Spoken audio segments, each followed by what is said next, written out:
कहानी शुरू होती है दिल्ली से। हम देखते हैं एक प्रेम सिंह नाम के एक आदमी को जो कि टीवी पर केबीसी देख रहा था। उसका भी सपना था कि वो भी इस शो में जाए और बहुत सारे पैसे जीते। उसकी एक 6 साल की बेटी और बीवी भी है जो उससे दूर गांव में रहते थे। वो फ़ोन पर ही अपनी बीवी से बातें करता था। फिर हम देखते हैं प्रेम कुछ चाकू छुरियाँ उठाकर एक लड़की को बेरहमी से कसाई की तरह उसके टुकड़े टुकड़े कर देता है। इसके बाद हम देखते हैं एक एसआई रामचरण पांडे को, जिसके पास कोई आदमी अपनी बेटी के स्कूल से लापता हो जाने की कंप्लेन दर्ज कराने आया था।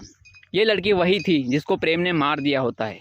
पुलिस इस मामले में कुछ नहीं कर रही थी। वहाँ थाने में बहुत सारे लापता बच्चों के पोस्टर भी लगे जिनको पुलिस ढूंढ तक नहीं रही थी। फिर एक दिन कुछ बच्चे क्रिकेट खेल रहे थे, तब उनकी बॉल एक नाली में गिर जाती है, जिसे उठाने एक लड़का जाता है। उसे एक कटा हुआ हाथ दिखाई देता है। फिर पुलिस वहां आ जाती है। वो नमूने उसे बंदर और लंगूर का हाथ समझ रहे थे। फिर वो ऐसा ही उस बच्चे अली को 100 रुपये देता है। ये सब प्रेम सिंह भी देख रहा था। फिर उसी दिन रात को प्रेम सिंह उस लड़के का किडनैप कर लेता है और उस बच्चे के गिड़गिड़ाने पर वो उसे भी मार देता है। प्रेम एक नंबर का कसाई था। फिर कहानी कुछ साल पीछे जाती है, जब प्रेम बहुत छोटा था और अपने मामा के टार्चर से था। उसके मामा की एक मटन शॉप थी। दुकान बंद होने के बाद उसका मामा हर रोज़ की तरह उसके साथ उस दिन भी सेक्स करने वाला था। तभी वो छुरी उठाकर उसके मामा के पैर काट देता है और फिर अपने हवसी मामा के टुकड़े टुकड़े कर देता है। फिर हम देखते हैं कहानी के एक और खलनायक बस्सी को, जो कि कितना कमीना है इस बात से आप जान जाएंगे।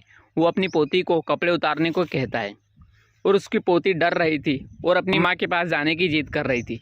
आज उसका बर्थडे था और बर्थडे सेलिब्रेशन के बाद बूढ़ा किसी से कॉल पर बात करता है और कहता है कि वो कल दिल्ली आने वाला है और वो किसी चुमकी से भी मिलने वाला है।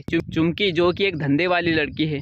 फिर दशहरे के दिन जब एसआई पांडे रामलीला के नाटक में बिजी था, उसी वक्त चुमकी का बाप उसके पास बस्सी के खिलाफ कंप्लेन करने आया था, क्योंकि उसके मुताबिक उसकी लड़की बस्सी के वहाँ नौकरी करती है और उसी ने उसे गायब कर दिया। पांडे उसे इग्नोर करता है, लेकिन वो पांडे को खरी खोटी सुनाते हुए कहता है कि अगर उसकी खुद की बेटी लापता हो जाए तब भी वो इसी तरह से उसे अनदेखा करेगा। इस बात पर पांडे को मिर्ची लग जाती है। फिर वो भी उसे सुना देता है। दूसरी तरफ प्रेम मुखौटा पहनकर किडनैपिंग की फिराक में है। इधर रावण जलता है और प्रेम पांडे की बेटी को उठा लेता है। पांडे उसे देख लेता है, वो पीछा करता है। फिर प्रेम लड़की को वहीं छोड़कर भागता है। फिर पांडे उसके पीछे लग जाता है। वो बहुत देर तक उसका पीछा करता है। प्रेम उससे बचकर भागने में कामयाब हो जाता है। इस बार वो घबरा जाता है। इस बार प्रेम सावधान हो जाता है। वो सारे सबूत छिपा देता है। उधर पांडे उसकी बेटी के पास जाता है तो उसकी पत्नी उसे खूब कोसती है कि वो पुलिस में है और अपनी ही बच्ची को पकड़ने वाले का कुछ नहीं उखाड़ सका, तो दूसरों के बच्चों को क्या खाक ढूंढेगा। इसके बाद पांडे चुमकी के घर जाकर उसके पापा को अगले दिन पुलिस स्टेशन आने का कह देता है उसकी कंप्लेन लेने के लिए। अगले दिन वो थाने जाता है जहाँ वो बस्सी के खिलाफ कंप्लेन करता है। फिर पांडे चुमकी के बाप के साथ बस्सी के घर जाता है। वहाँ प्रेम भी रहता है। वो बस्सी का नौकर है। बस्सी एक रईस आदमी था। पांडे बस्सी से शराफत से चुमकी के बारे में पूछता है कि आपने उसका क्या किया। वो आखिरी बार आपसे मिली और फिर गायब हो गई। उसके पिता के मुताबिक वो आपकी सेक्रेटरी थी। तभी बस्सी उस पर भड़कते हुए चुमकी के बाप के सामने ही पांडे से कहता है कि उसका बाप एक दलाल है और बस्सी उसे 30,000 रुपये महीने का देता है। वो अपनी बेटी से धंधा करवाता है। फिर पांडे चुमकी के बाप से पूछता है कि क्या वो सच में अपनी ही बेटी से धंधा करवाता है। वो हाँ बोलता है। तब पांडे उसे मार मार कर उसे भगा देता है और बाहर ले जाकर उससे कहता है कि वो उसकी बेटी को ढूंढ कर रहेगा। इधर बस्सी अपने दोस्त रस्तोगी को कॉल करके पांडे से बात कराता है। रस्तोगी डीसीपी है और वो बस्सी की हेल्प करता है और पांडे को उसके खिलाफ एक्शन लेने से मना करता है। फिर पांडे वहाँ से चला जाता है। फिर प्रेम गेट के पास जाकर उसका मजाक बनाता है और उससे उसकी बेटी को संभाल कर रखने को कहता है। फिर पांडे उस रिक्शे वाले को उठवाता है जो चुमकी को हमेशा उसके क्लाइंट्स के पास छोड़ता था। उसके पास से एक मोबाइल भी पुलिस को मिलता है जिसमें प्रेम की मिस्ड कॉल हिस्ट्री थी। इसके बाद पांडे रस्तोगी से मिलकर बताता है कि चुमकी के गायब होने में बस्सी के नौकर का हाथ है, क्योंकि चुमकी हमेशा एक ही रिक्शे वाले के साथ बस्सी के घर जाती थी। पांडे उससे कहता है कि उस रिक्शे वाले ने बताया कि जब वो वापस बस्सी के घर जाता है तब चुमकी वापस नहीं आती, बल्कि प्रेम आता है और उसे फ़ोन देते हुए कहता है कि वो इसे नदी में फेंक दे और चुमकी का कोई पूछे तो सबसे कह दे कि उसे रेलवे स्टेशन पर छोड़ा था। फिर पांडे रस्तोगी से कहता है अगर प्रेम को पकड़ेंगे तो बहुत कुछ पता चल सकता है। रस्तोगी को ये सब हजम नहीं होता। वो पांडे को कुछ दिन के लिए सस्पेंड कर देता है। फिर पांडे बस्सी के नौकर प्रेम पर नज़र रखना शुरू कर देता है। वो प्रेम को उसके साथी के साथ देख लेता है जिसे वो ऑर्गन सप्लाई करता था। पांडे उसे पहचान लेता है क्योंकि दशहरे के दिन उसी ने उसकी बच्ची को हॉस्पिटल छोड़ा था। फिर पांडे और पाठक उसे उठा लेते और 3rd डिग्री टॉर्चर करते। वो सब बता देता है कि उसकी बेटी को उस दिन प्रेम ने उठाया था। वो उसे अपनी कस्टडी में रखते हैं। फिर उस थाने में रस्तोगी के बदले एक नए ऑफिसर भूपेंद्र सेकिया का ट्रांसफ़र होता है। पांडे ने उससे कॉल पर पहले ही बात कर ली थी चुमकी के केस के बारे में। फिर रस्तोगी किसी को कॉल करता है और उसे एक काम देता है। फिर अपने दोस्त बस्सी से भी बात करके उसे बता देता है कि पांडे को बहुत कुछ पता चल चुका है।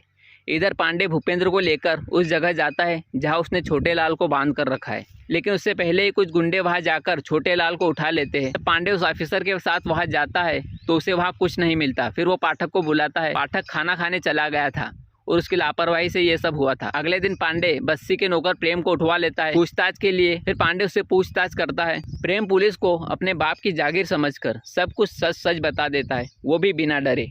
वो बताता है कि चुमकी को उसी ने मारा है। चुमकी से वो प्यार करता था और चुमकी उसके मालिक बस्सी के साथ सोती थी। एक दिन प्रेम चुमकी से उसके साथ सोने को कहता है। चुमकी उसे बस्सी का नौकर बताते हुए उसकी बेइज्जती करती है, जिसके कारण उसने चुमकी को मार दिया था। फिर पांडे के पूछने पर वो बताता है कि उसने 24 किडनैप किए हैं और उन सबको मार दिया काट कर, और उनके सिर वो ज़मीन में गाड़ देता था और कुछ भाग नाली में बहा देता था। उसे इंसानों का मीट भी खाने की लत लग चुकी थी। वो शरीर के ऑर्गन बेचने का धंधा करता था। पुलिस उससे पूछती है कि क्या इस काम में बस्सी भी शामिल है। पुलिस के इस सवाल का जवाब वो नहीं देता है। इधर हम देखते हैं उन गुंडों को जो कि छोटे लाल को उठाकर ले गए थे। उन्होंने उसके टुकड़े टुकड़े कर दिए थे। प्रेम इस घमंड में था कि उसका मालिक उसे कुछ नहीं होने देगा, लेकिन पुलिस उसे हिरासत में ले लेती है। इतनी लाश देखकर लोग हिंसक हो जाते हैं। चारों तरफ मीडिया और भयंकर बवाल हो जाता है।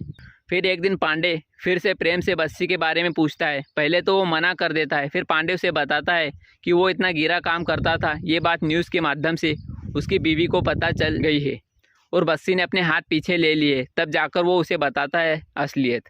फिर पांडे बस्सी के खिलाफ सबूत लेने प्रेम के गाँव जाता है। वहाँ उसकी बीवी उसे एक कैसेट देती है जिसमें बस्सी के सारे काले कारनामे थे। फिर पांडे वो सब लेकर रोड पर लिफ्ट लेता है। जो गाड़ी उसे लिफ्ट देती है उसमें एक बूढ़ा आदमी गाड़ी चला रहा था और बाकी 2 पहलवान आदमी पीछे बैठे थे। वो लोग पांडे का फोटो उसे ही दिखाते हुए कहते हैं कि उनको इस आदमी की तलाश है। पांडे कुछ समझ पाता उससे पहले वो पांडे का काम तमाम कर देते और सबूत मिटा देते। इसके बाद एक हफ्ते बाद का सीन दिखाया जाता है। पाठक एसआई बन चुका था और थाने में एसआई पांडे के लापता के पोस्टर भी लगे थे।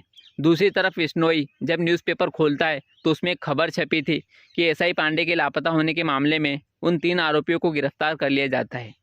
फिर विश्नोई के घर एक कुरियर आता है। उसके अंदर एक कैसेट थी। फिर कहानी को यही विराम दिया जाता है। मूवी का नेक्स्ट पार्ट जब भी आएगा आपको एक्सप्लेनेशन वीडियो मिल जाएगी इसी चैनल पर। धन्यवाद।